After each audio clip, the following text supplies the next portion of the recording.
Depois de uma semana ausente, vamos a mais uma quinta, se não me engano, dia 67 de fevereiro. E o Poesia Prato do Dia segue se perguntando sobre a importância do livro, da leitura, da biblioteca. Mia Couto, em Línguas que não sabemos que sabíamos. Num conto que nunca cheguei a publicar, acontece o seguinte. Uma mulher, em fase terminal de doença, pede ao marido que lhe conte uma história para apaziguar as insuportáveis dores. Mal ele inicia a narração, ela o faz parar. Não, assim não. Eu quero que me fale numa língua desconhecida. Desconhecida? Pergunta ele. Uma língua que não exista, que eu preciso tanto de não compreender nada. O marido se interroga. Como se pode saber falar uma língua que não existe? Começa por balbuciar umas palavras estranhas e sente-se ridículo, como se a si mesmo desse provas da incapacidade de ser humano. Aos poucos, porém, vai ganhando mais à vontade nesse idioma sem regra. E já não sabe se fala, se canta, se reza. Quando se detém, repara que a mulher está adormecida e mora em seu rosto o mais tranquilo sorriso. Mais tarde ela lhe confessa, aqueles murmúrios lhe trouxeram lembranças de antes de ter memória e lhe deram o conforto desse mesmo sono que nos liga ao que havia antes de estarmos vivos. Na nossa infância, todos nós experimentamos esse primeiro idioma, o idioma do caos. Todos nós usufruímos do momento divino em que nossa vida podia ser todas as vidas e o mundo ainda esperava por um destino. James Joyce chamava de cosmologia a esta relação com o mundo informe e caótico. Essa relação, meus amigos, é aquilo que faz mover a escrita, qualquer que seja o continente, qualquer que seja a nação, a língua ou o gênero literário.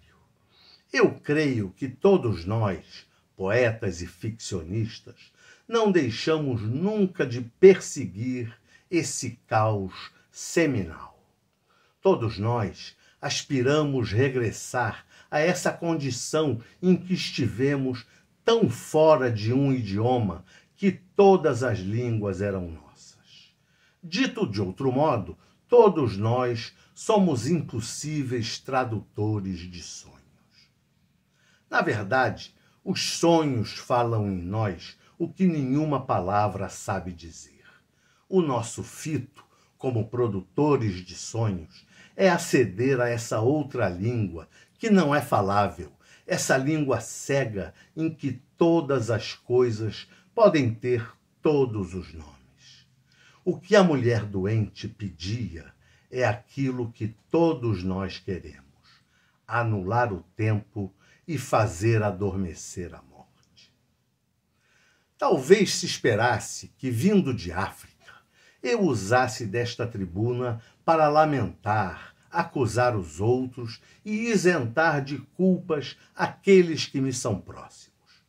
Mas eu prefiro falar de algo em que todos somos, ao mesmo tempo, vítimas e culpados.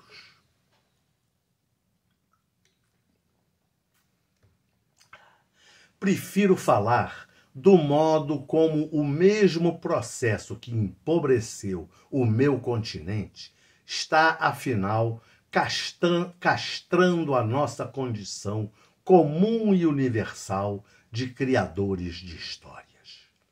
Num congresso que celebra o valor da palavra, o tema da minha intervenção é o modo como critérios hoje dominantes desvalorizam palavra e pensamento em nome do lucro fácil e imediato. Falo de razões comerciais que se fecham a outras culturas, outras línguas, outras lógicas. A palavra de hoje é cada vez mais aquela que se despiu da dimensão poética e que não carrega nenhuma utopia sobre um mundo diferente. O que fez a espécie humana sobreviver não foi apenas a inteligência, mas a nossa capacidade de produzir diversidade. Essa diversidade está sendo negada nos dias de hoje por um sistema que escolhe apenas por razões de lucro e facilidade de sucesso. Os africanos voltaram a ser os outros, os que vendem pouco e os que compram ainda menos. Os autores africanos que não escrevem em inglês, e em especial os que escrevem em língua portuguesa, moram na periferia da periferia, lá onde a palavra tem de lutar para não ser silêncio. Esse texto é parte do ensaio Línguas que não sabemos que sabíamos, do livro E se Obama fosse africano, de Mia Couto. E quinta que vem tem mais Poesia Prato do Dia.